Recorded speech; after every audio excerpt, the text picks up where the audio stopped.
మహానుభావుడు యొక్క ఆలోచన విధానము చేత వారికి వారి చుట్టూ ఉన్న వారికి కూడా అనేక పాపములు సంక్రమిస్తాయండి.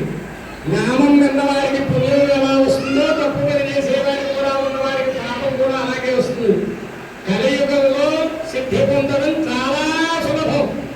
ఒక్కసారి మనస వాచ కర్మణ దత్త 16 సెకండ్లు మనస్సుగానే మనము నిలపగలిగితే భగవంతుడి మీద వాడు మోక్షాన్ని పొందేస్తారండి. అట్టి 16 సెకండ్లు కూడా మనస్సుని భగవంతుడి మీద నిలిపేటువంటి శక్తిహీనులై కలియుగంలో మానవులందరూ కూడా ఉంటారు. అటువంటి భగవంతుణ్ణి తెలుసుకునేటువంటి ప్రయత్నాన్ని చేయడమే ఈ యొక్క మహాగణపతి యాగం యొక్క మూల ప్రకృతమైనటువంటి పరమార్థమైనటువంటి సంకల్పం. అయితే ఏమంటే అన్ని దేవుడు తన్నేమన శివ సంకల్పం వస్తూ ఉంటుంది కదా వేదం. శివుడు ఏమన్నా సంకల్పం చేస్తేనే మనం అడుగు వేయగలం కదా. మరి నేను ఇంట్లో హాయిగా మంచం మీద ఏసీ వేసుకుని పడుకోవచ్చు కదా, ఈ హోమంలో పొగలో ఎందుకంటే ఇవన్నీ అంటే ఆ శివుడు యొక్క సంకల్పం కూడా మనని చేత చేయించాలి అంటే మనం అడుగులు వేయగలగాలండి. అందుకనే ఆత్మపుణ్యేన శూన్యమాన్, పుణ్యం ఉంటేనే ఏదైనా ఒక మంచి పనిని చెయ్యగలం, మంచి పని చేయడానికి సహకరించగలం, మంచి పనిని చేస్తే చూడగలం, మంచి పుణ్యాన్ని సంపాదించుకోగలం.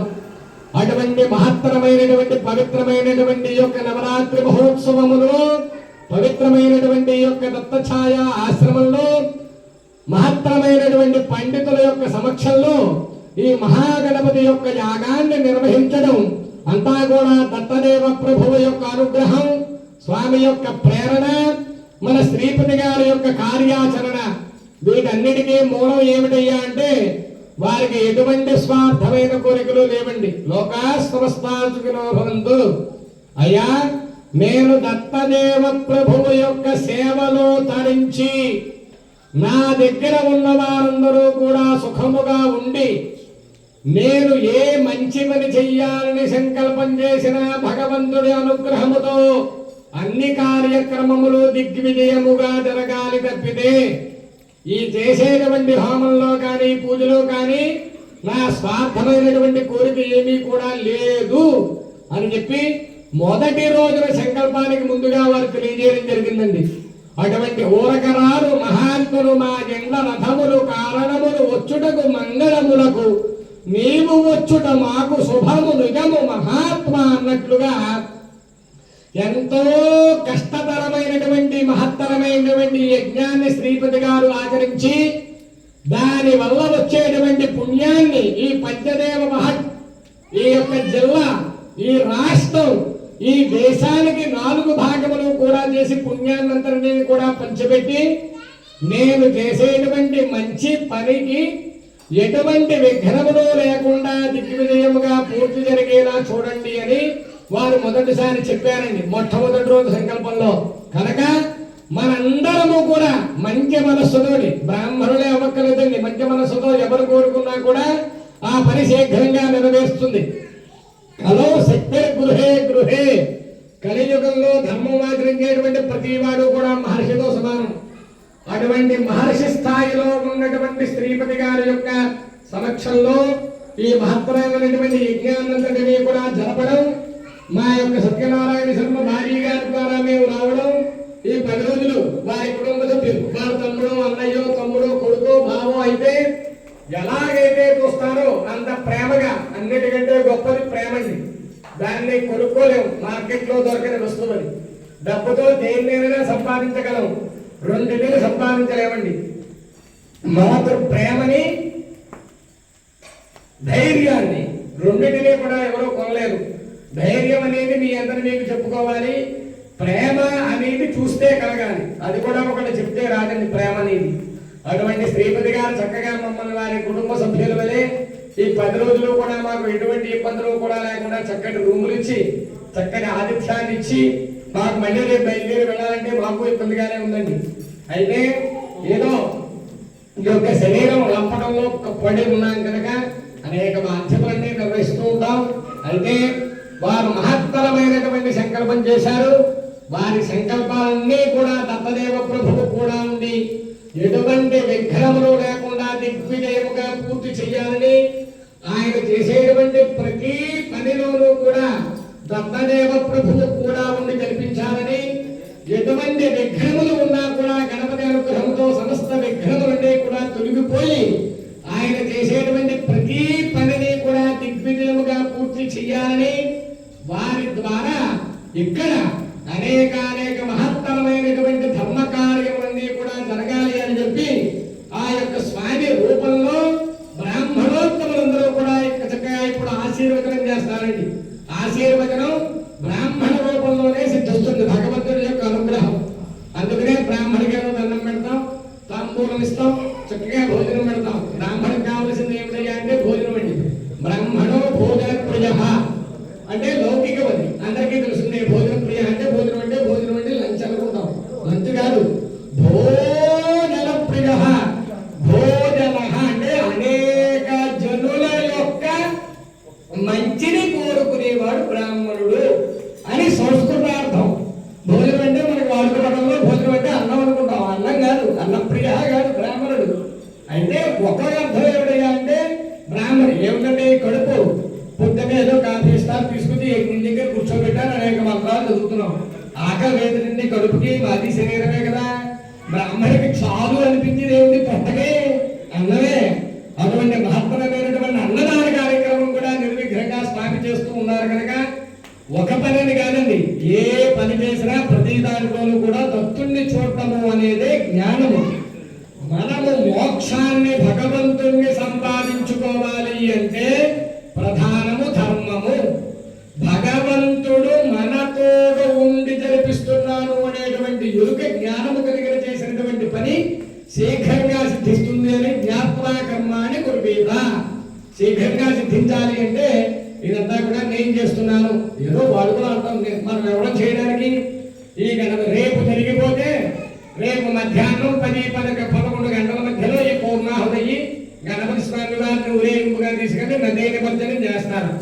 ఈ స్థలం అంతా కూడా బోసిపోయి ఉంటుందండి. ఎంత చేతను 12 గంటలకు మేము వెళ్ళిపోతాం. ఈ ఆశ్రమంలో ఉన్న వాళ్ళు కూడా 12 దాటిన తర్వాత ఇక్కడికి వచ్చి చూడడానికి రాదు. అలాగే ఏమిటయ్యా అంటే కాలం గడిచిపోతూ ఉంటుంది. కాదుటండి, అది కాదు వేదంలో చెప్పింది.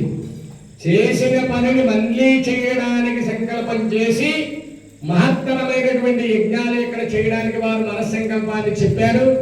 అది మనం మైకులో చెప్పుకునేటువంటి విషయం కాదు. వారి మనస్సంకల్పంలోనే కూడా చక్కగా అతి శీఘ్రంగా సిద్ధించాలి అని వారు చేసేటువంటి ప్రతి పనిలోనూ కూడా మనమందరం కూడా సాయపడి ఏదో కూర్చొని చూస్తే పుణ్యం చాలా వరకు అండి. 1 రూపాయే పట్టుకెళ్తాం, 100 రూపాయల పుణ్యం ఉంటే. మంచి పనికి శరీరము సహకరించాలి.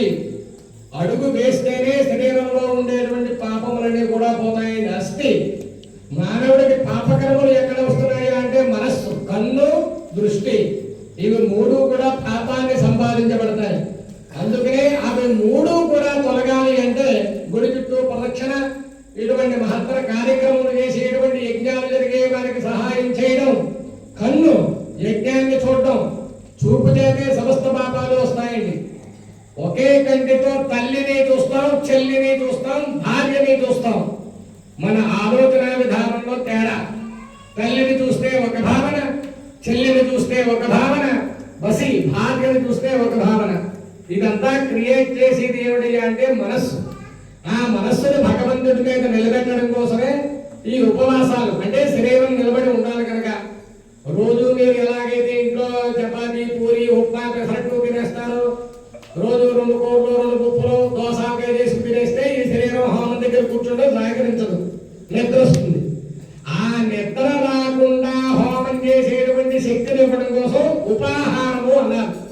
మన శరీరం నిలబడడానికి ఎంత శక్తి కావాలో విద్యుల్లేఖే వభాస్పర. ఎటువంటి యజ్ఞాలు మనం ఏదో అన్నం తిన్నాం కాదు, అన్నం తినడం కూడా ఒక యజ్ఞం. ఎందుచేతను విద్యుల్లేఖే వభాస్పర అంటుంది.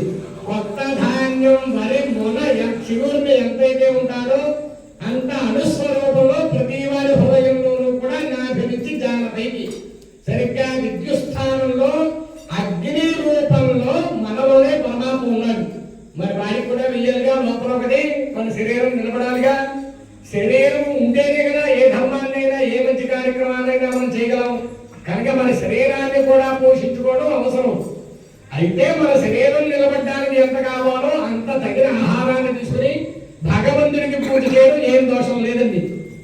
భగవంతుడికి కావలసింది ఏమిటయ్యా అంటే పరిపూర్ణమైనటువంటి భక్తి విశ్వాసములు. ముందు భగవంతుడు ఉన్నాడు, భగవంతుడికి చేస్తే మనకి భగవంతుడి అనుగ్రహం ఉంటుంది అనేటువంటి నమ్మకం ముందు ఉండాలండి. రెండవది చేసి పని మీద మనస్సు పెట్టి చేయాలి. ఇవి రెండో కనుక మనం చేయగలిగితే స్వామి యొక్క అనుగ్రహం పరిపూర్ణంగా పొందగలుగుతాం. ఇవన్నీ కూడా లౌకికమైనటువంటి మాటలు. బ్రాహ్మణోత్తములందరూ కూడా ఉదయం నుంచి ఉపవాసంతో చాలా శ్రమపడి ఉన్నారు. రేపు ఉదయం మళ్ళీ రోజు కంటే కూడా ముందే 6:30 6:30 లోపుగానే ఉదయం కార్యక్రమాలన్నీ కూడా ప్రారంభించబడతాయి. గణపతి గోపూజ, పంచగవ్య ప్రాసన, అలాగే దత్తస్వామి వారికి రుద్రాభిషేకము, సర్వదేవతా హోమము, అనంతరం ఈ యాగం అంతా కూడా సిద్ధించి సర్వదేవతానుగ్రహము, గణపతి అనుగ్రహము, దత్తదేవ స్వామి వారి అనుగ్రహం మనకి పరిపూర్ణంగా కలగాలి అని ఆ అగ్నిహోత్రుడికి ప్రీతిగా ఈ 10 రోజులు కూడా ఆయన ద్వారా సమర్పించిన హవిస్సులన్నీ కూడా ఆయా దేవతలకు అందించారు. కనుక కృతజ్ఞతతోటి మహాపూర్ణాహుతి పట్టు మంచి వట్టివేళ్లు, కొబ్బరి కురుడీలు, గంధపు చెక్కలు, యాలకులు, లవంగాలు, జాజికాయ, జాపత్రి, దాల్చిన చెక్క, పచ్చకర్పూరం, పంచలోహాలు ఇత్యాది సుగంధ పరిమితమైనటువంటి విశేషమైనటువంటి ద్రవ్యములతో ఆ అగ్నిహోత్రానికి కృతజ్ఞతాపూర్వకంగా మహాపూర్ణాహుతి కార్యక్రమం జరుగుతుంది.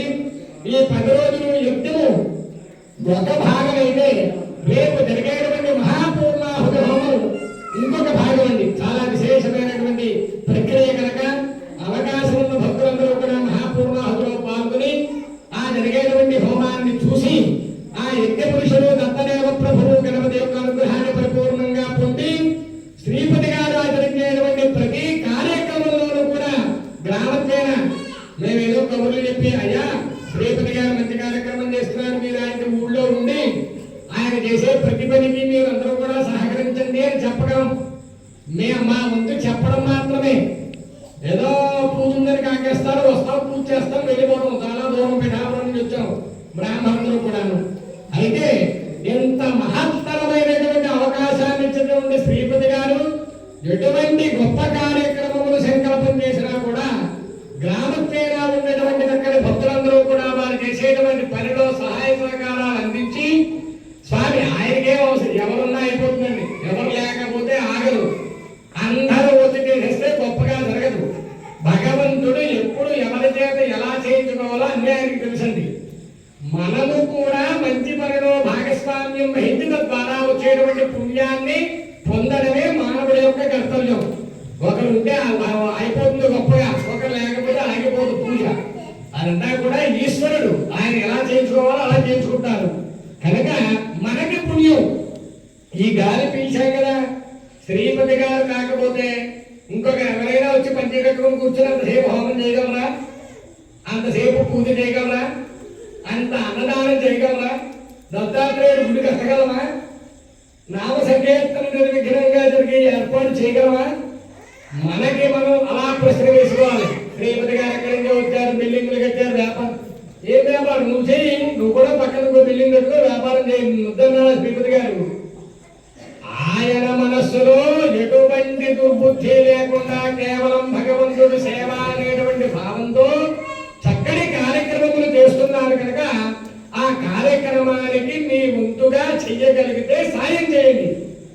ఎప్పుడు కూడా మంచి పనిని విమర్శించకూడదండి. చాలా మంది ప్రశ్న వేస్తారు, భగవంతుడు చాలా గొప్పవాడు కదండి, ఆయనకి ఇచ్చి నాకు ఇవ్వకుండా ఉంటాడా? భగవంతుడు 10 అవతారాలు ఎందుకు ఎత్తవలసి వచ్చింది? భగవంతుడు 10 అవతారాలకి కారణం మనమే. ఎందుచేతను ప్రతి చోట అన్ని రకాలు ఉన్నాయండి. శ్రీపతి గారు కూతురు ఇక్కడ హోమం చేస్తూ ఉంటే చాలా మంది ఆయన ఎవరో 10 లక్షలు ఇచ్చి ఉంటారు, ఓ 5 లక్షలతో హోమం చేస్తారు, ఎవరో బ్రాహ్మణం తీసుకొచ్చి ఇంకో 5 లక్షలు పట్టుకెళ్ళి ఆయన బ్యాంకులో వేసుకుంటారు అనేవాళ్ళు ఉంటారండి. అలా కాకుండా ఎక్కడో నుండి ఫోటో చూసి వాట్సాప్ లో మన శ్రీపతి గారి మహత్తరమైనటువంటి యజ్ఞం చేస్తున్నారు, మన వంతుగా ₹1 అటువంటి మహా కార్యక్రమానికి మనం సహాయపడాలి అని ప్రోద్బలం చేసి ఉత్సాహపరిచేటువంటి వ్యక్తులు ఉంటారు. అయితే ఈ ఉత్సాహపరిచేటువంటి వ్యక్తుల వల్ల ఇంకొక మంచి పనిని చేసేటువంటి అవకాశం వస్తోంది. ఈ చెడ్డ పని చేసే వెనకాత వాళ్ళందరూ ఉన్నారు చూసారా, వీళ్ళందరికీ కూడా ఇంక జన్మాంతర క్షయమే. వీడు తేరు జన్మ 89,84 లక్షల జీవరాశులలో మానవ జన్మ దుర్లభం. నరాణం జరుగుతాయి. మానవ జన్మ దుర్లభం అని మనకు వేదంలో చెప్పబడి